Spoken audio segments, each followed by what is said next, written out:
All right. I think we're live. Let's see. Microphone seems to be working. Video seems to be working. I think we're good. You guys let me know if there's an issue of some kind. Of course, if the microphone's not working, you can't hear me. How are you going to let me know? But we'll figure it out because you'll tell me you can't hear me. Let's get into this. Let's get the disclaimers out of the way. This is a weekly live podcast. I do this pretty much every Thursday evening at 8 o'clock Central. We used to do it at 7 o'clock Central. Right now it's doing it 8 o'clock Central. We go for about an hour, till about 9 o'clock. And I do my best to respond to all of the chat that comes in during the live broadcast itself. So if you're in the live broadcast, make sure you're in the chat, not leaving a comment on the video. I won't necessarily see that or respond to that. I'll respond to you if you're in the chat itself. We can talk about anything you want to talk about. I don't have a topic planned out. I'll do my best to respond to everybody, unless you're talking to each other, of course. And the only things we ask is keep it polite, keep it family friendly. We can have good disagreements. We can have a good, healthy debate without being hateful. We don't need to hate each other because of difference of opinions or anything like that. But again, keep it family friendly, be polite. Don't start cussing anybody or anything like that. All right, let's jump into it. We got Verna here, was the first thumb up and the first comment. And says, good evening, Chris. Good evening to you too, Verna. Thanks for joining us. And Joy is here from Western Oregon. Good to see you. We've got James Carter says, evening, Chris. Evening, Vay from Meridian, Mississippi. Hopefully I pronounced that right. Well, thank you for joining us too. Andrew boy, I have a hard time with your last name. Let's see. Nidzilla? I don't know if I'm pronouncing it right or not, but thank you for joining us.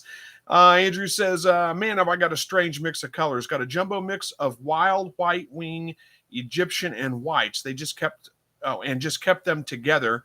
Hatched a batch, and I have tuxedos, pandas, and some strange combos. Yeah, you can get some strange combos from that stuff. That's how it all, basically, all those different breeds and all came about. They just ended up isolating those genes. Those are just gene mutations is all they are. So, you can get definitely some interesting color mixes in there.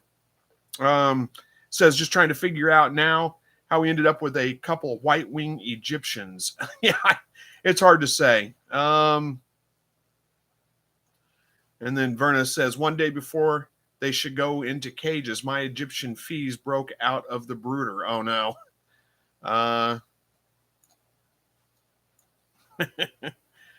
Had to use butterfly nets to catch about 15 birds. It was fun. Yeah, I can imagine. That seems like a lot of work.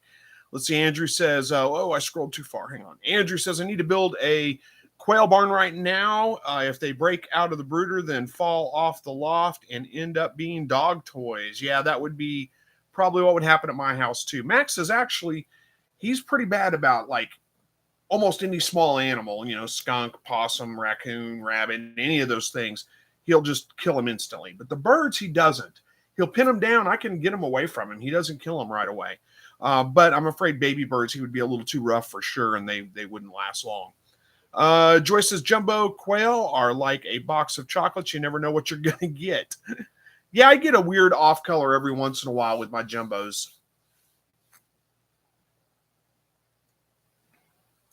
And Joyce says, I love that about them. It is fun for sure. Hey, there's Scrap 5000 says, what's up all? Greetings from New York City. Smash that like button. Thank you very much for that. I appreciate it. Andrew says, let's see, we need to keep them inside in the brooder for almost an extra week. I was getting worried about them, but outside we had a 9,500 acre wildfire less than a mile away. So I figured better inside than smoke. Well, yeah, that's pretty good. I mean, good grief. It was less than a mile away. That's a little too close for comfort. Hopefully everything's going okay there, and prayers for all those that might have been affected by it. 9,500 acres, huh? That's a lot. Verna says someone didn't give a thumbs up yet. That's okay. We got 28 people in here, 23 likes or 23 thumbs ups. We're doing okay. It's all right. So, Andrew says we have amazing firefighters here, and about 300 of them descended on the fire. Hopefully they got it under control quickly. That's good to hear. Hey, there's Brandon from Whiskey Tango Farms. Good to see you. Says, good evening, Chris and everyone. Hope you're all, or how are you all doing tonight? Doing well. I was a little rushed getting in here tonight. With my new work schedule, I'm getting home and I've got about 30 minutes from the time I get home to get on the live broadcast and actually get going. So it's a little bit of a rush sometimes, but it's not bad. We're doing fine. Hopefully you are too. Hey, there's Andy Rabbit. Good to see you. And Child of God, good to see you too. Spider Rivas says hello, Chris, and everyone from Florida. Good to see you guys. Thanks for joining. Buster, hello to you. Andrew says pronunciation was very good. Good. I always worry about that because I'm not the best with it, and that's kind of a hard one. David says, hey, Chris and everyone from Idaho. Good to see you too, David. Spartman says, time to hide the valuables. I am here now. I don't think I have any valuables out in plain sight anyway, so I think I'm okay. There's S.O. Swanson from Mississippi Delta. Good to see you. And there's Bev Smith. Good to see you too, Bev. Thanks for joining. And then we got Tammy Greyhound from East Coast of Florida. Is it raining like crazy down there in Florida? I thought I saw on the news today that it was going to be like just the whole state of Florida was going to be under a flood watch or something. S.O. Swanson says, got my 4 likes in. Well, thank you. I appreciate that. Yep, raining down there. Well, stay safe. Prayers for you guys that you don't have any flood issues. I mean, we are so behind on rain for the year. It's been so dry here. But we've been getting a little bit the last couple of weeks. So no flooding in your area, Bev. Good. Glad to hear that. We did have, I went down by the local river here the other day, and it was way up and muddy, but we haven't had any rain since then, so it's gone back down. It wasn't at flood stage, but it was up quite a bit. Tammy says lots of lightning, and Bev says no flooding in my area. Okay, Tammy says lots of lightning. Yeah, we get a lot of lightning with pretty much every storm that comes through here. It's just part of living in Southwest Missouri, honestly. Who's that? Tony from Toronto. Good to see you. Thanks for joining. Sage Wolf, almost missed you. Good evening. Spider Reva says, Chris, what other... let's see. Spider Reva says, okay, Chris, what other than mill feed do you give your quails? Not much, honestly. I mean, I give them every once in a while some like black soldier fly larvae or something from under the hutch. But I don't really mess with giving them a whole lot of different treats and different things like that. I mean, you can definitely. I'm just kind of lazy, I guess. I don't know. I just don't mess with it. Every once in a while, if I have like, too many cucumbers or something like that, I'll throw some cucumbers in for them. But it's not something I do on a regular basis. Not because I just don't. I just, like I said, I'm kind of lazy, I guess, when it comes to taking care of them. I make sure they're fed, and that's about it. We've got a fly flying around in here. I don't know if you guys can see it on camera. Every once in a while it flies by. So there are lots of things you can give them as treats if you want to. I just never mess with doing it, really. Andrew says, okay, quick question. Today, have one hen in each of the 2 cages that were a bloody mess. Upon examination, they were both missing a toe. My suspicion is I have a critter trying to get to them. Thoughts? Yeah, I mean, that very well could be the issue. Stick up a trail cam if you got one. You can maybe try to catch it in action and verify that for sure. It could be that they're catching them. They're catching their toe in the wire bottom of the cage and tearing them off. I've had that happen to a bird once or twice, maybe not common, but it has happened. So that could be something like that. I did have an issue with a fox that was going after my birds one time and was grabbing their feet through the bottom of them. He was pulling their whole legs off, but definitely could be toes. That's something that, like rats, or I don't think you'd have to worry about mice, but rats would definitely go after them, and they could definitely eat toes. Other birds sometimes will go after their toes because they kind of look like worms, like mealworms and stuff, but it's unlikely that they'd actually pull a whole toe off of that bird. So there could be a couple of different things going on there. Like you said, your suspicion of something going after them, that definitely could be it. So, I put up a trail cam, see if you can catch it in the action, see if you have any more issues with it. The fact that you said that you have 2 of them makes me think it's probably not an injury, unless there's something in your cage that, is a big hazard for them, that they're getting their foot caught in or something like that. Because like I said, I've had a bird that caught their foot in the wire, got it tangled up, and pulled their toe off, or part of their toe off. But it's only happened like once or twice. It's not a common thing. So the fact that you had 2 of them makes me think it's not the issue, that it's probably something else going on. I did have a hawk one time, a young hawk that was after him as well, hanging on the bottom of the cage, trying to get through the cage to him. that could definitely take a toe off of a bird. So that's another thought too. Bev says my guys love cucumbers, romaine lettuce, summer squash, and mealworms. Yeah, those are all fine things to feed them for sure. Mine don't mind. I mean, they like that stuff, and they get it occasionally, but they don't go overly crazy for it. So I don't really feel that bad not giving it to them very often. And since I'm in the dark, it isn't showing up. What am I? Is it too dark in here? Do I need to turn the light up a little bit? Am I too dark? You guys let me know.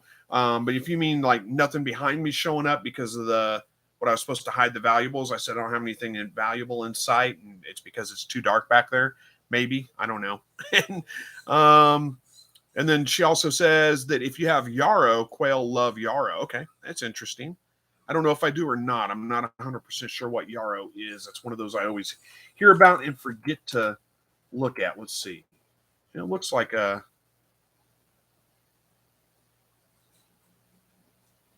looks familiar. I wonder if there's another name it goes by that I know it by. But anyway, I'll figure that out later. Time and Timber Homesteads here. Says, hey, Chris, how's it going? Hope everyone is having a great week. Well, so far I'm doing all right. Hopefully you are too. Good to see you. Thanks for joining us tonight. And Bev Smith says yarrow. Yeah, it's a plant.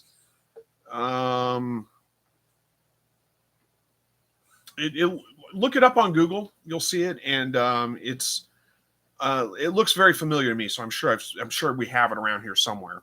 Andrew says we had a small rodent here called an ermine. I think it is. Here, that is what I'm suspecting. Ermine. Yeah, I've heard of those before too. Let's see. Let me look that up. Yeah, it looks like a weasel. It is a weasel. Where are you from again, Andrew? I think you told me, but I don't remember. That's probably a pretty good bet. I wouldn't doubt that at all. Oh, there you said it's a weasel. Sage Wolf says, I could see losing toes if a poo ball forms on their toes from stepping on poo and sand.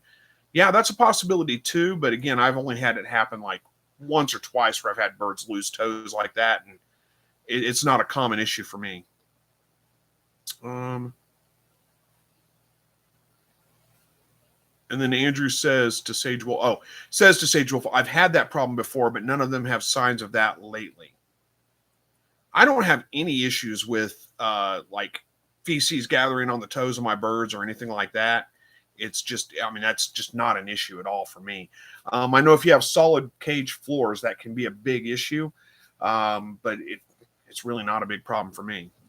James says 2 weeks ago I had a water moccasin under one of my quail cages. It went for the crow and buzzard feed. Oh, wait a minute. 2 weeks ago, I had a water moccasin under one of my quail cage. It went for crow and buzzard feed when I found it. Oh, okay. I got you. I understand what you're saying now. Okay. You made it into crow and buzzard feed. Got it. Yeah, I'm not a fan of, just killing snakes. I think that for the most part, I don't kill anything without a reason. Everything serves a purpose, snakes included. We had a great big black snake in the backyard a couple of weeks ago. It was the biggest one I've seen in my yard. It was probably, it was probably 5.5 foot long. It was big. And it crawled under my deck, and I was like, good, you can live there and take care of the mouse problem for me. But I do understand a venomous snake in your backyard is a little bit different. Now, if I'm out in the woods and I see a copperhead or something like that, just leave it alone. I'm fine with that. No problem. If it's in my yard, that is a little bit different. I get that. I would probably take care of it the same way. So I'm not judging you for it. I'm not telling you should. But again, if I'm at the creek and I see a water moccasin, just leave it be. That's its place. That's where it belongs. Does not belong under my quail hutch. That's for sure. But learn what, for those of you that don't know, I'm assuming James does know. He said it was a water moccasin. I'm believing that. But do learn, there's not really that many venomous snakes in America. So learn which ones are venomous. There's copperheads, there's water moccasins, there's rattlesnakes. Rattlesnakes are pretty easy to identify because they have a rattle on their tail. They also look you can tell a rattlesnake when you look at it. Same thing with a copperhead.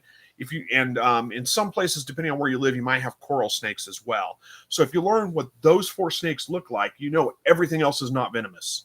and you're okay. So unless you live in Florida where there's all these invasive stuff, then you may have to worry a little bit more. But for the most part, that's it. Here we don't even have coral snakes here. We have water moccasins, copperheads, rattlesnakes. Very rarely.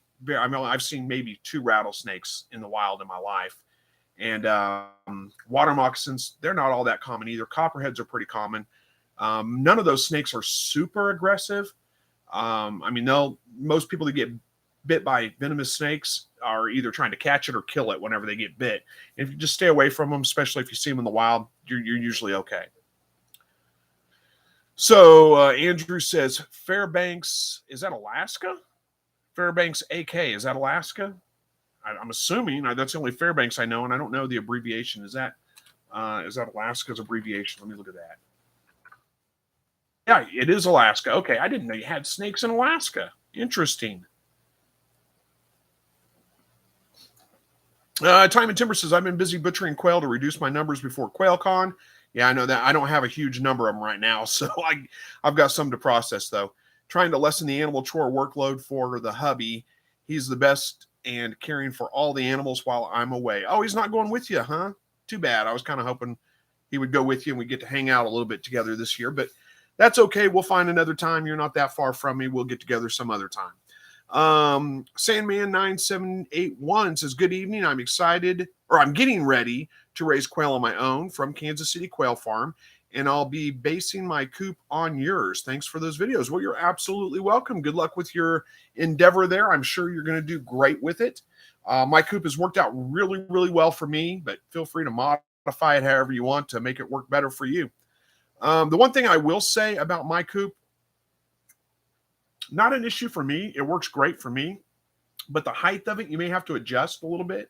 Of course, I don't even know if I said the exact height of it, but it is a little bit to try to reach all the way to the back of that hutch. Like whenever I have somebody that takes care of the quail for me when I'm gone, they're a little bit shorter than me, and she can't reach all the way to the back of the hutch at all. But I solved that to get eggs. I solved that with just I use a little garden spade. It's about, well, not a garden spade, but like a rake. It's that long, and you can use that to reach back and drag the eggs towards you and get them out. But that's the only thing. It's hard to reach all the way to the back of the cage. James Carter says, Bev Smith, yes, I've killed 3 different types of snakes in the last 3 months in and under my quail cages. Yeah, usually snakes are not, they will go after your birds and things like that sometimes, but they're more of an opportunistic feeder. They're not something that typically hangs around and comes back over and over and over again. It's a non-venomous snake, like a black snake or something like that. If you just relocate it, it usually doesn't have to be that far away. You'll usually never see them again. Now, with that being said, I get it. Sometimes they do come back, and I understand. I do typically just relocate those things. Like I said, I had a great big black snake crawl under my deck. This has been 2 weeks ago. I haven't lost a single bird, not in the brooder in the shed, not out there in the hutches, and I haven't seen him since. So he's probably not even around anymore, but who knows? Joy says, I have a roo named Stumpy because of rats biting them off. Yeah, they're actually, quail are incredibly hardy. In a lot of ways they are. In a lot of ways they're really fragile, but they can recover from some pretty bad injuries. I had a one-legged bird for the longest time, lost a leg, and I thought about putting him down, but he was getting around just fine. He was eating, he was drinking. He didn't look like he was in distress. Didn't look like it was really bothering him all that bad. And he lived for a long time. I did eventually process him, but it wasn't because he was lame. It was just because it was time to process him. But for a long time, he made it around just fine. No problems. Grab another drink here. Joy says, I already read that one.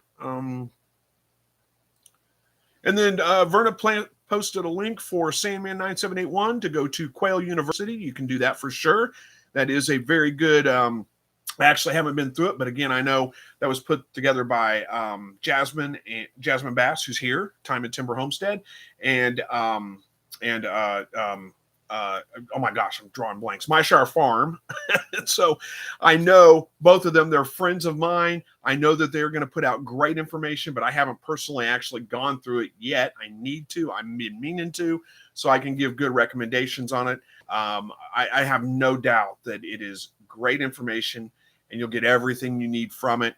I just need to find some time to go through it.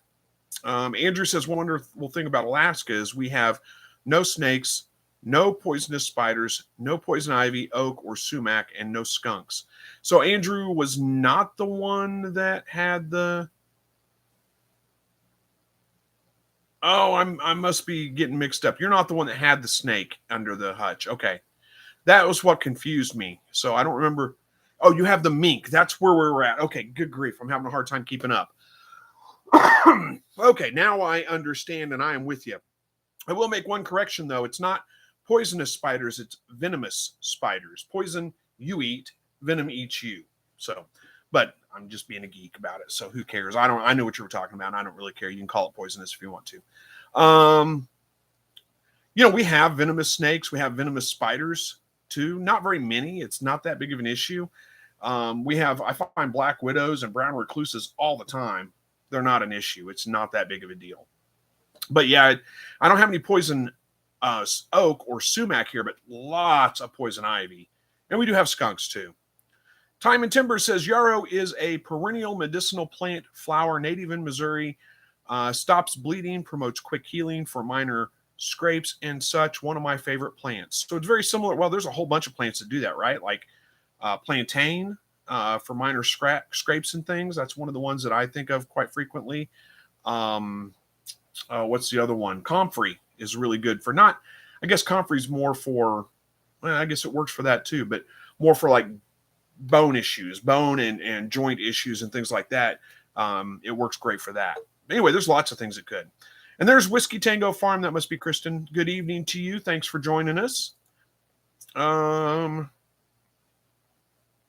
James Carter says, if I'm in the woods and I leave any and all snakes alone, I do have 2 black snakes running around in the yard. I haven't touched them as of yet. If I'm in the woods, I leave any and all snakes alone. I do have 2 black snakes running around in the yard. I haven't touched them as of yet. Yeah, they're actually good to have around. They do a really nice job of keeping rodent populations in check. Speaking of, I caught a mouse last night, so maybe my snake is gone and he's not doing a good job of it. But they do, like I said, they serve a purpose. And garter snakes and some of those small, like the younger black snakes and those kinds of things, black snakes are just a rat snake is what they are. But they will they help with garden pests like slugs and snails and all that kind of stuff too. Time and Timber says, we've had plenty of copperheads this year already, but we have mostly black rat snakes. We keep them around for sure. They eat copperheads. They can. It's not super common, but it's not uncommon. They can definitely eat them. King snakes are a little bit more prolific at eating other snakes, but but it's not uncommon for black snakes too as well.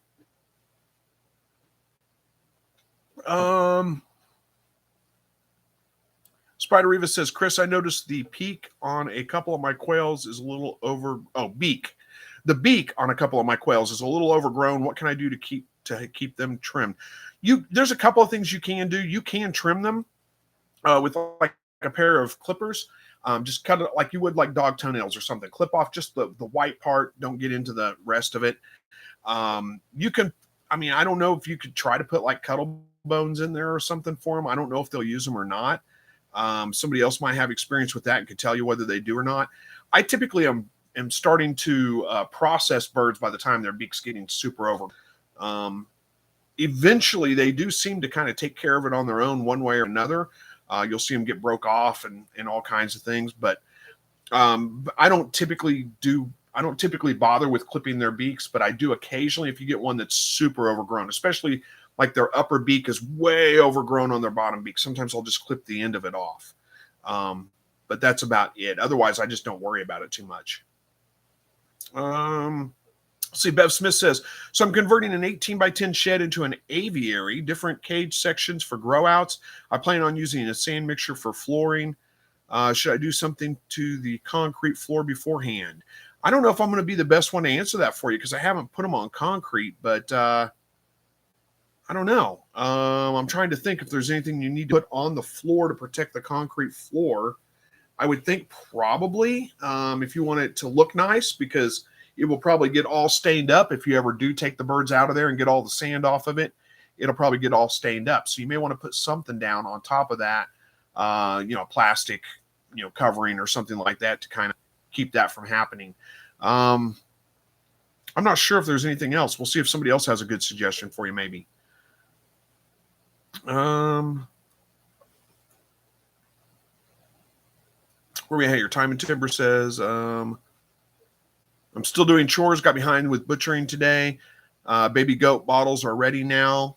Listening with the phone in my pocket. Well, you do what you need to do. That's all good. Hey, Blessed with Pets is here. Good to see you, Blessed with Pets. Hopefully things are going a little bit better for you this week. Jesse Mills. Hey, Jesse, good to see you. Says, hey, everyone. I've been listening, but just got sat down from getting groceries put away so I could type. Yeah, I know that feeling. And Verna's telling you that, says to Jasmine, says, you're always busy. You need to take the camera on your chores so you can post more videos. Yeah, I was looking at your channel the other day. You still haven't posted anything but just that one video, I think. James Carter says, I have a doe rabbit. Looks like it is prego after about 2 months trying to breed her with this above average heat. So hopefully I have some baby rabbits soon. Well, good luck with that. I hope you do too. Yeah, it's been a little bit hot out. I mean, it hasn't really been that bad for us here. We haven't had that bad of a summer. I mean, it was hot and maybe slightly above average, but not that much above average. And only for about a week and a half, 2 weeks, something like that. And then we got a little bit of a break from it. I can definitely remember much hotter summers than this. But, who knows? I mean, I keep hearing on the news that, climate crisis, and I kind of think it's hyped up and a little bit bogus, but that's just me. We shouldn't probably get into that conversation, should we? Bev Smith says, Quail University rocks, highly recommended. I have no doubt that it does. I need to go through it so I can highly recommend it as well. Hey, there's Jupiter. Good to see you, Jupiter. I'm doing well. Thank you. Hopefully you are too. Backyard Meat says, it seems that I have more quail with bumblefoot on 1/2 by 1/2 hardware cloth than on 1 inch by 1/2 inch rabbit wire. Is it just me? I've heard other people talk about that. I really don't have big issues with it, but if you can get a coated wire, that's going to work. And with the 1 by 1/2 inch rabbit wire, the reason it probably works better is because the rabbit wire is a much bigger gauge and it's also much, much smoother. So they're probably not scratching their feet up, whereas hardware cloth can be a little bit rough. And it's a smaller, tinier gauge, so it's more likely to lead to a wound that can then get infected and then cause bumblefoot. So, yeah, I'm not super surprised to hear that. What I'm honestly surprised by is I don't have big problems with bumblefoot because I don't. I've had it maybe once or twice with my birds, and that's it. So I don't know if I'm just incredibly lucky, if I got some kind of special kind of hardware cloth or what, but I hear other people talk about that and their solutions, 1 inch by 1/2 inch coated wire. But rabbit wire would work too. It's just really expensive. So, but you only have to use it for the floor. So, that's the way to go. Blessed with Pets says, James Carter, male rabbits can go sterile after it gets over 80 degrees. So that could explain your issues. Hopefully your doe gives you some babies. Yeah, well, that's true. Yeah, you could. They don't necessarily, it's not a guarantee. You'll hear some people say bucks go sterile when it's 80. Not guaranteed, but it's a possibility. Now, it's a temporary thing. They're not going to be sterile forever. It's just a temporary thing, but they can go sterile if it's above 80 degrees. But chances are, if you have successful breeding, you're probably going to have you're going to have baby rabbits coming. And Verna's saying that whenever you clean your cages, run your hand over the flooring. If you feel rough spots, then sand them down smooth. It's not a bad idea. Time and Timber says, yes, Chris, I use all three, yarrow, plantain, and comfrey, plus some others in my homemade healing salve. It's like nature's triple antibiotic ointment. Yeah, I don't have comfrey growing here. I'm not super familiar with yarrow. It's probably not, it doesn't grow on my property, but plantain's everywhere. It grows in the worst conditions. So it's easy to come by. I wish I had some comfrey. I would like to have some. Verna says, place a rock in their cage. I'm not sure what we're talking about. Is that for bumblefoot? Put a rock in their cage for their beaks, maybe? I'm not sure what that's in reference to. Time and Timber says, quail love cuddle bones. So there you go. You can put a cuddle bone. That'll help them keep their beak worn down and keep it from overgrowing. I kind of like that my birds' beaks do grow a little bit as they get older. I don't want them to wear down. I don't have big problems with them getting extremely overgrown. But that helps me to identify my older birds from my younger birds. Whenever I've got babies I've thrown in there, and then it comes times to process the older ones. Sometimes it's hard to tell, because they're pretty close in size by the time I'm going to process. And I can usually pick out the older birds because I can tell because they have the longer beaks. James Carter says, blessed with pets. I hope so. Same thing happened last summer. Plus the doe had laid on a few of the babies, lost 4 that way. Oh, that's rough. Hopefully you have much better luck this time around.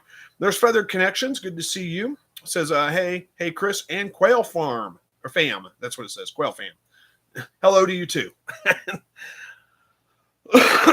Let's see, Diane. Hello to you, Diane. Tut Farms. There we go. That's a lot to get out. Square Body LT says, hiya from Albuquerque, New Mexico. Is there a chicken university? Sprinkling here now. Had 3 inches in an hour and a half last week. Well, that's a lot of rain come down pretty fast. We had a good rain too. It wasn't quite, I think it was about 2 inches roughly of rain. We needed it. But anyway, no, I don't know of a chicken university. Not anybody in our group has put a chicken university together anyway that I know of. I don't know. I guess it's a thought. Could do it. And then Feather Connection says 15 days till QuailCon. Yeah, it is coming up pretty quick. Speaking of QuailCon, that week I will probably not do a live because I got to get up early Friday and drive to Ohio. So I probably won't do a live. I'll probably skip the live to get ready to go. And we'll know more. That's not, let's see, that's not next week. It's the week after. So next week we should be on here, but the week after, maybe not. Blessed with Pets says, well, the guy that murdered my dog bought us a puppy. He called and said he wanted to come and talk in person. And my dad told him he wasn't comfortable. And he finally admitted that he was trying to just, I don't know where the rest of that comment went. We'll get to it here in a second. But anyway, he bought you a puppy, so he's trying to make amends, I guess. That's good. Like I said, I was hoping that it wouldn't be a big, family dispute that goes on for generations or something. But it sounds like he's trying to make amends there. It's not good that he shot your dog, of course, but it sounds like he's trying to make up for it a little bit. All right, let's see. Robert says, I went to Big Lot and bought a roll-on flooring for $20. It's what I use. Roll-on flooring for the cage floor of your birds, and that's okay. You can do that. The only problem is that you're going to get a bunch of the droppings are going to build up. Huge. Are you talking about putting that over concrete? Maybe. I don't know. Either way. With solid floor, now sandbox is not that big of a deal because the poop mixes in with the sand, dries out. Really, it's easy to scoop out and clean out. But on a solid floor, it is going to build up quite a bit. The other thing I would worry about with like a roll-on flooring, if it's real slick, especially your younger birds, getting problems with like splay leg and stuff because they can't get good traction on it.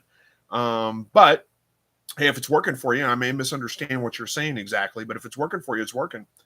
And Robert says, new to the channel. Well, thank you for joining the live. We appreciate that. And thanks for following my channel. I need to get some more videos out. I haven't actually put a video out in about 3 weeks. I'm sorry. I don't have a good excuse for it. I've had a hard time coming up with topics and a lot of things going on. But Blessed with Pets says, okay, here's the rest of that. He showed up with him, but he got us a puppy and he really, really wanted to apologize. And I do appreciate the effort. And I love the puppy so much. But it just adds a lot of stress having a new puppy. Yeah, well, I understand, but at least he did try to make amends. He did apologize. So, like you said, appreciate the effort, and hopefully you guys will be able to make amends.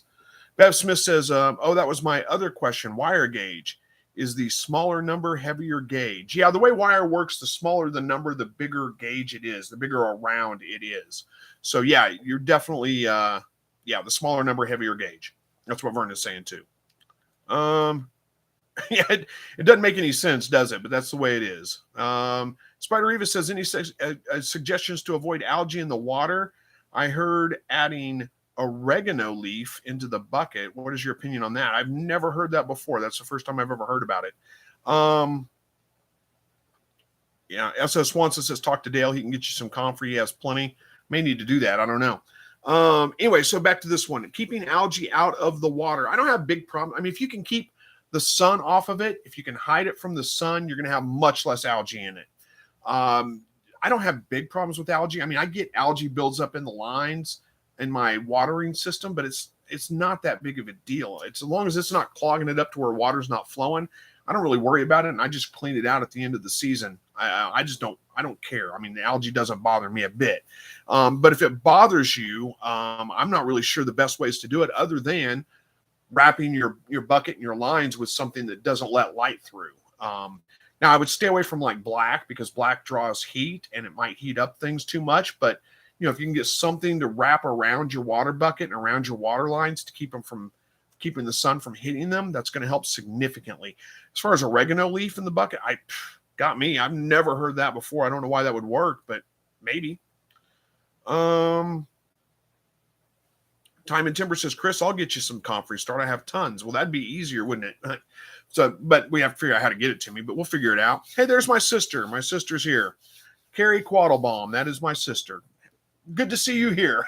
First time catching the show live. I always listen the day after. It's all good. You don't have to be here for the live. I've told you that, but you are welcome to join in. Thanks for joining. James says, last 3 weeks we have temps above 100 degrees. Yeah, well, we have two, but it's August. I mean, that's what we get in July and August. Blessed with Pets says, so yeah, I have to train another puppy. Also, I lost my 3 breeder bucks in all the same day, and my dog I was really hoping was pregnant is not pregnant all in the last week. Hard freaking week. I guess so. Good grief. You've had a stroke of bad luck. Things are about to turn around though, so just hang in there. Keep at it. You're gonna get past this. I know it's tough, but we've all had those kinds of things happen. Just hang in there. Keep your attitude as good as you can. Gives you a little bit more time, I guess, to focus on training the puppy, if nothing else. So I'm sure it's going to work out. Yep. Jasmine has me hooked up with comfrey. Yep, for sure.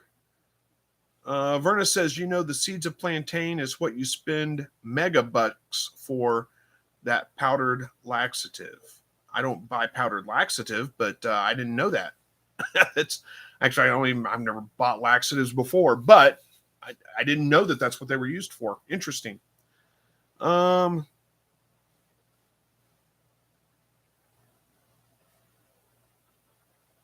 then it looks like Verna is responding to Jupiter with something. Did Jupiter have a question I missed, maybe? Verna's saying feather sexable is visible at 3 weeks, vent sex at 6 weeks.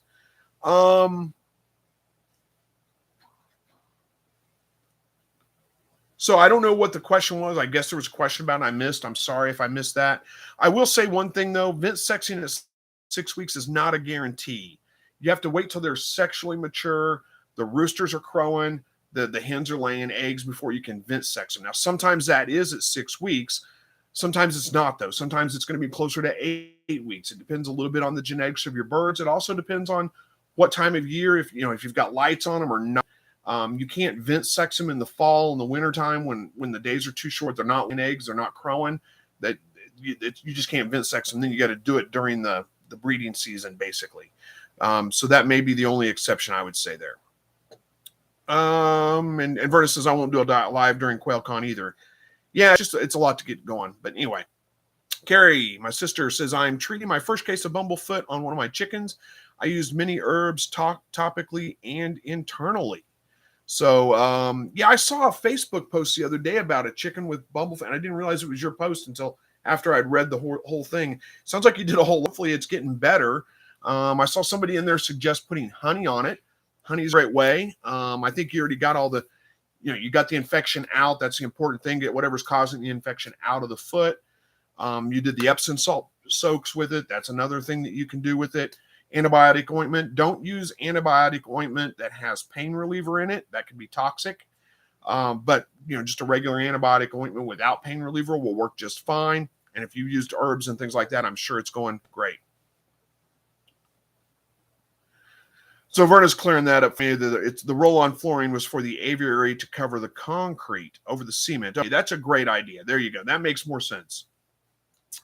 James says, LOL, yes, I have 6 puppies that need a good home, half German Shepherd, half wolf dog. So interesting. I can't help you with that. I've already got a dog. He's laying down here right behind me. You guys can't see him. But I don't need another one. Joe says, how do you go about weighing a quail? Do you have a special container or what? Yeah, I mean, whatever you can put them in. Just put, I use whatever. I don't have one that's dedicated because I don't weigh them all the time. But if I have to weigh one, I'll use, you can use a box, has a lid on it, maybe that closes over it. Put it on your scale, zero your scale out, put the bird in it, close the lid, take your hands off of it. There you go. Take the weight, if you can't zero your scale, weigh the box, figure out how much it weighs, put your bird in it, and then deduct that from the weight, and you've got the weight of your bird. Verna says, Jenna Green at My Shire Farm has Great Dane pups. That's right, she does, doesn't she? Verna says, Chris, it's just like gold. The smaller the number, the purer the gold. Okay, that makes sense, I guess. Is gold, the smaller the number, the purer the gold? It's not right with gold, is it? Like when you go, like gold is like 10K, 12K, 10K, 24K, 16K, that. But isn't 24 karat more pure than 10 karat gold? I think. Or maybe there's another number you're talking about. I don't know. James Carter says, yes, I seen his live feed 2 weeks ago. I don't know what that was in reference to. I missed out on that. I'm sorry.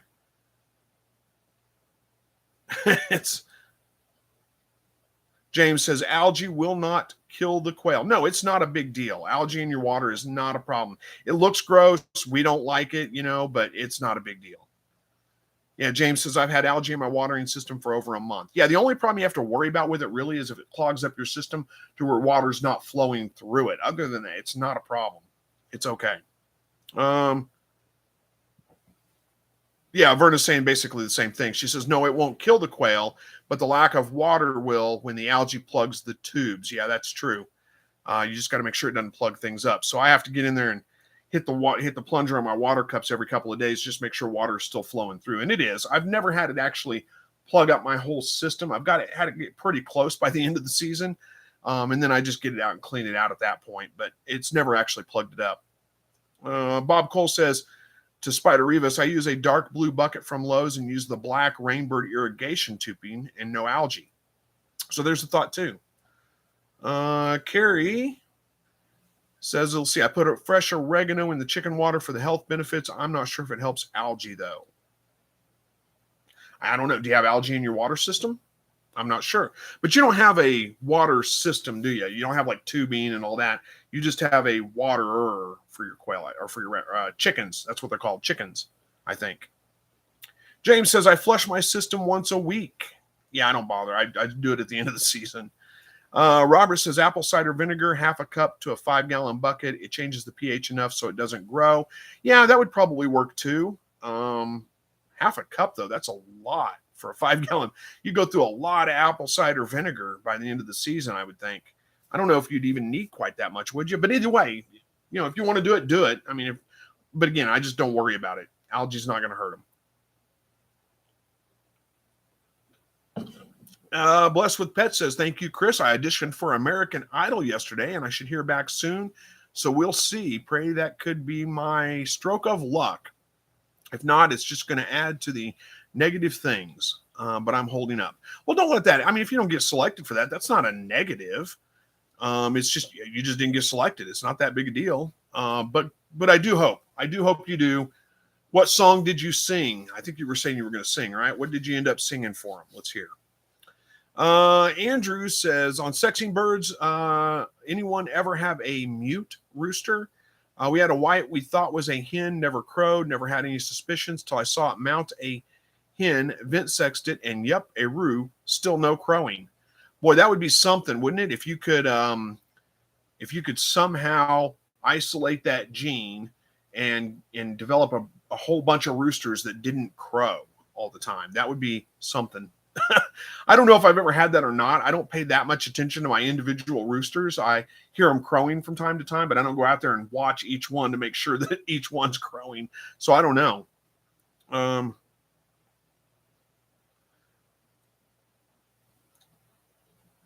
Let's see. How are we doing on time? Oh, we got about 15 minutes left. We're doing okay. Let's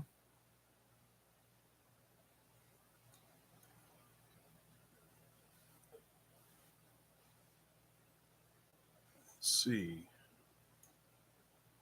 Bob Cole says that, Verna, the higher number in gold is pure. Yeah, that's what I thought. Oh, and Verna's saying, you're right, Chris. I was going backwards. Hey, it's okay. It happens to me on other things too. Andrew says, this seems to be very active as far as, this one seems to be very active as far as mating. Just keeps quiet. I'm sure we have some of his offspring. I wonder if it'll pass on. I wonder if that's a genetic trait that would pass on to the other birds. I don't know. Joyce says, I weighed my birds yesterday, and I have a hen that weighs 15.6 ounces. Yeah, that's pretty good. So congratulations there. Ed Got Bait says, so you snuck this in under the radar, Chris? I don't know what that means. I snuck what in under the radar? What did I do? I don't know. I'm lost. I'm not sure what that's in response to. I'm sorry. Joy says, LOL, I named her Big Mama. That's a great name for her.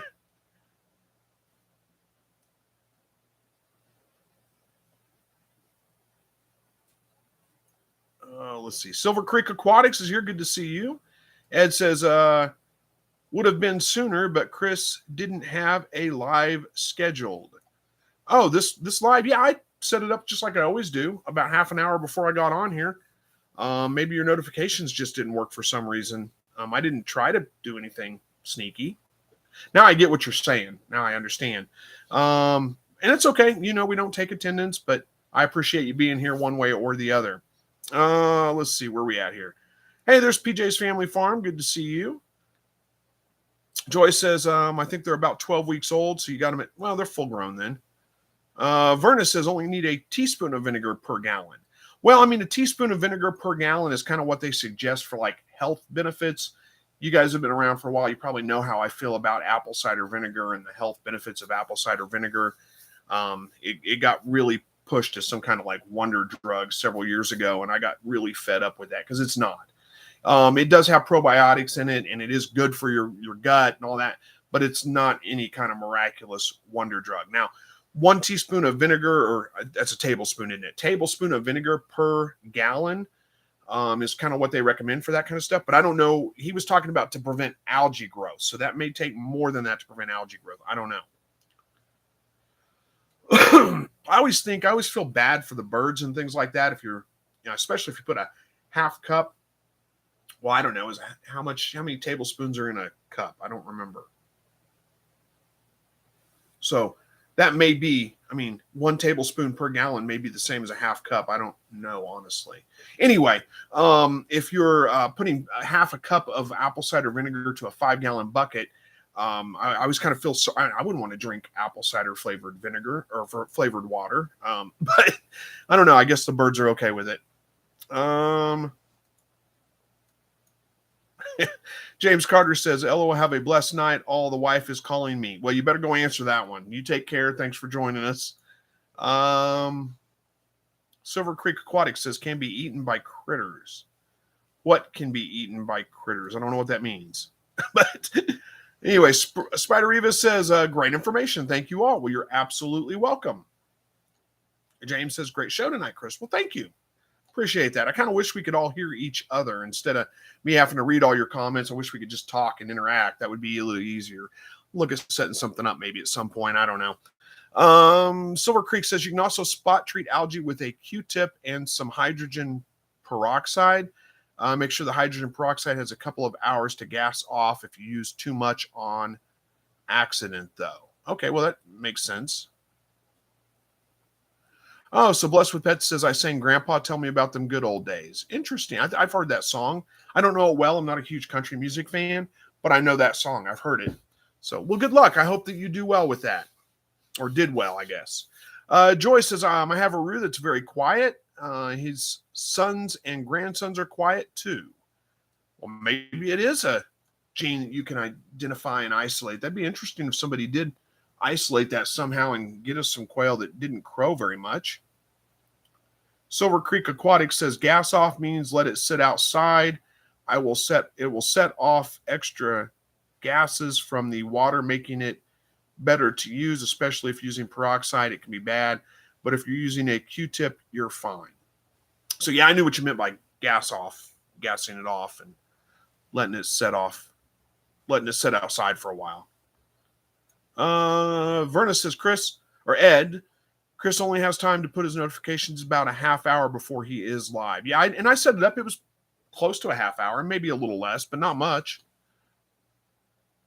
Bob says, Chris, I didn't get a notification either, but knew it was on. Yeah. And Verna says TBSP equals tablespoon. Yeah, I figured that one out. I just read it wrong the first time. I need to go to the eye doctor. I think I need new glasses.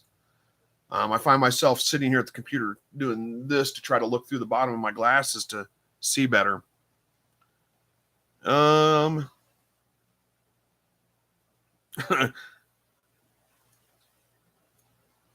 Verna says 1/3 cup is what you need for 5 gallons. Well, again, I don't know if that is what's needed for, to prevent algae growth or not. We're talking about 2 different things here, I think. So, but you may be right. I don't know, honestly. PJ's Family Farm says, and Bev Smith says, set up a Zoom. Well, I could do that, I suppose. PJ's Family Farm says, just finished my last hatch for the year. Indian runner ducks, chicks, and turkeys done for the year.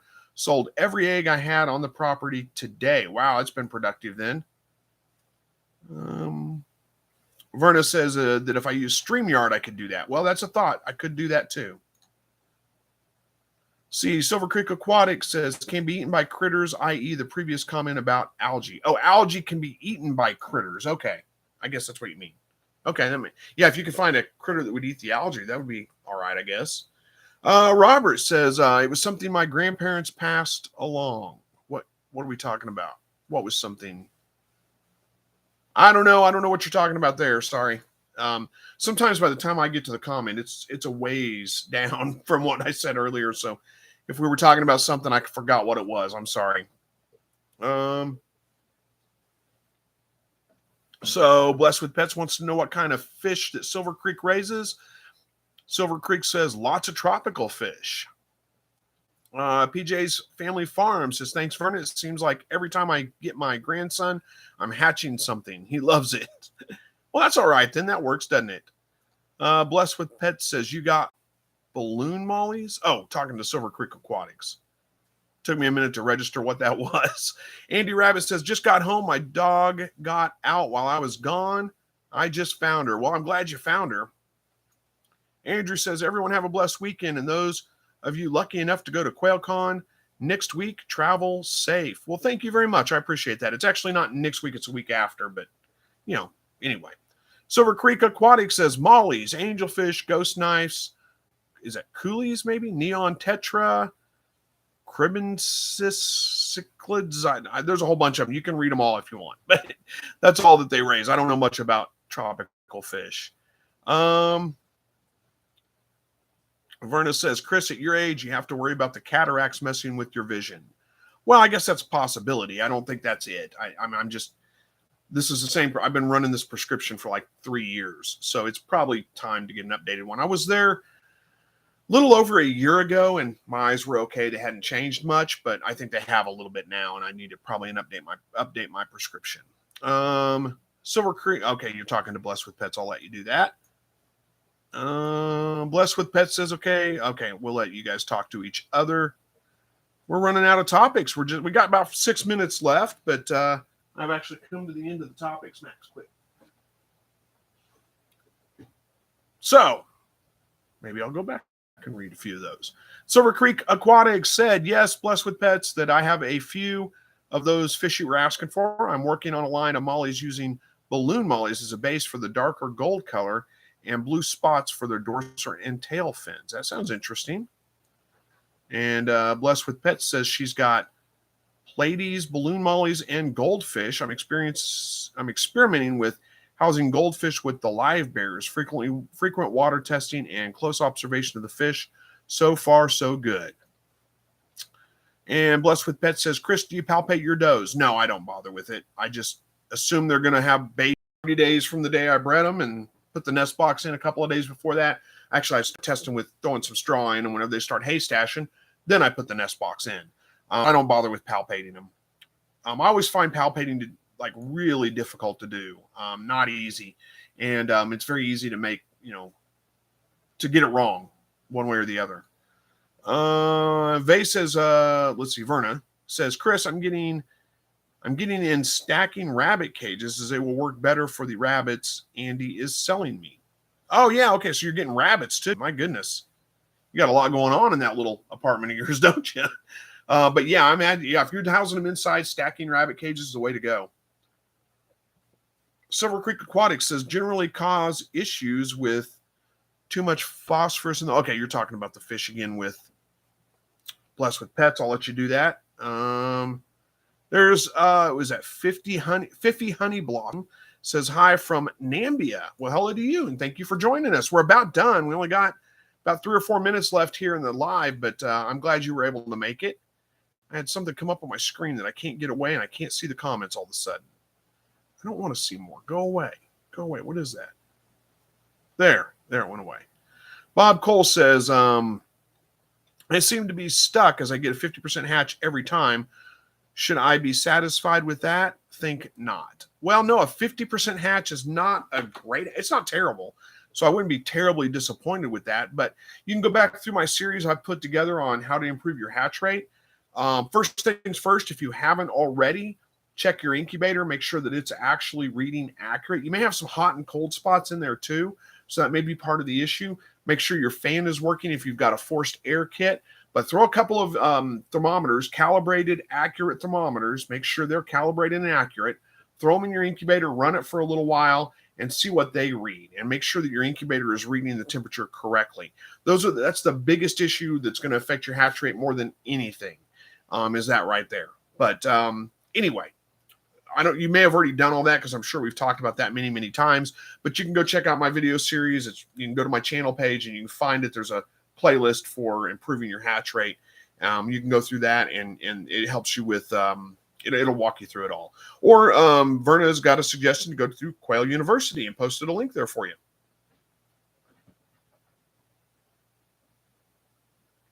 And then Verna says the Kui are going to be gone. So you're getting rid of them and replacing them with rabbits.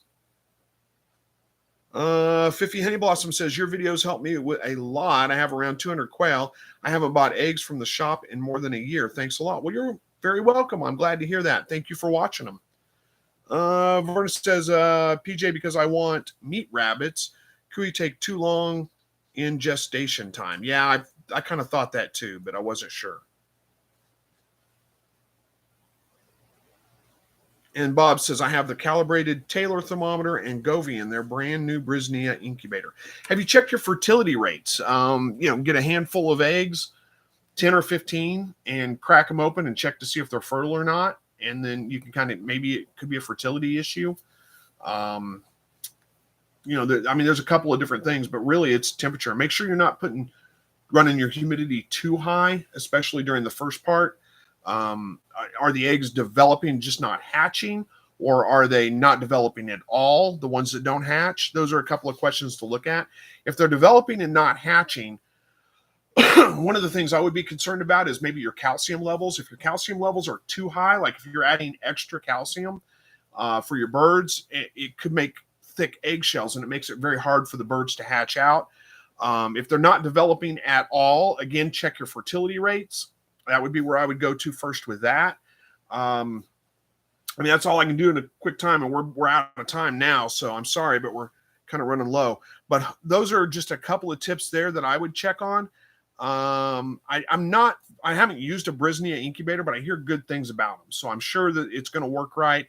If you've got the calibrated thermometers in there, you probably got it checked already, and you know that the temperature is reading accurate.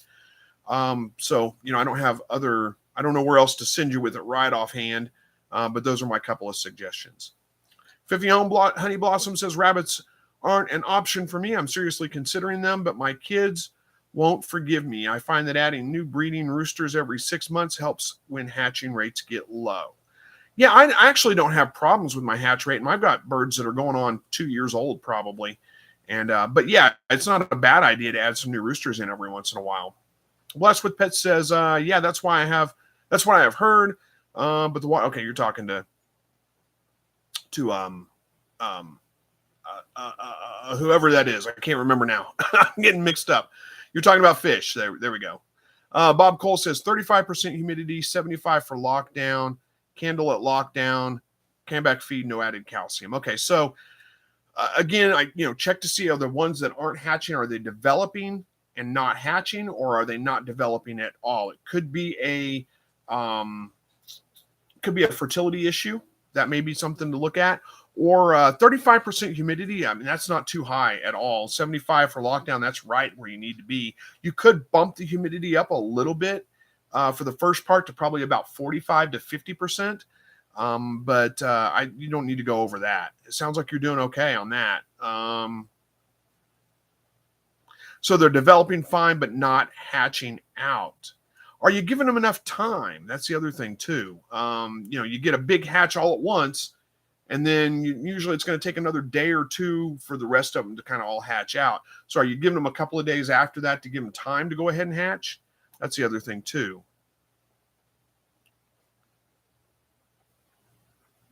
Blessed with Pet says, Chris, I've got 4 does due Monday. Hopefully I'll let you know next week. Well, good luck. I hope that goes well too. So it doesn't sound like a fertility issue. They're developing. They're just not. You're waiting until day 22. That's usually enough, but I've had them hatch out as late as day 24, 25. You say they're not even pipping.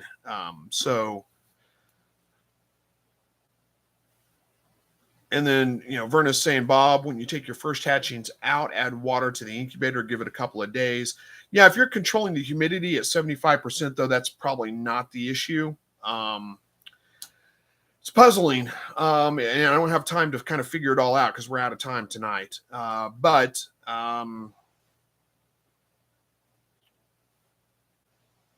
it doesn't sound like a fertility issue.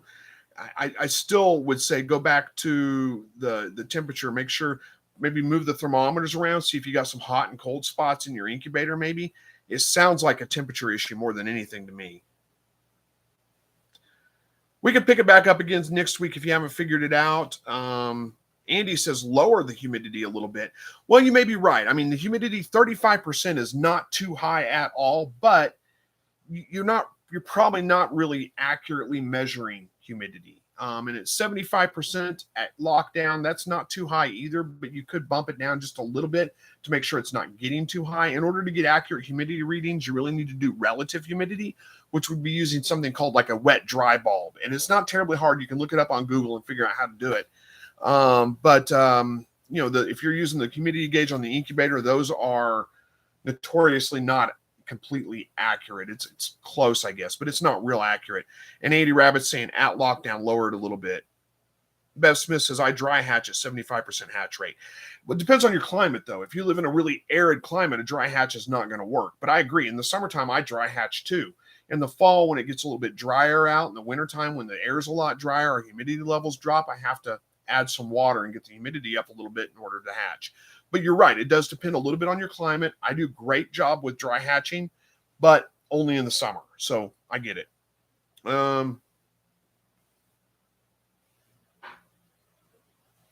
There's a whole bunch of comments coming in, but we're way past time, guys. I got to wrap it up. I'm sorry. I don't mean to. We got good conversation going on here. I hate to leave, but it's late. I got to go eat dinner before bed. So I'm going to have to end this one here tonight. Thank you guys for joining me. We can pick it back up next week and talk a little bit more about hatching, and we'll see you guys then. Thanks for joining, and as always, God bless.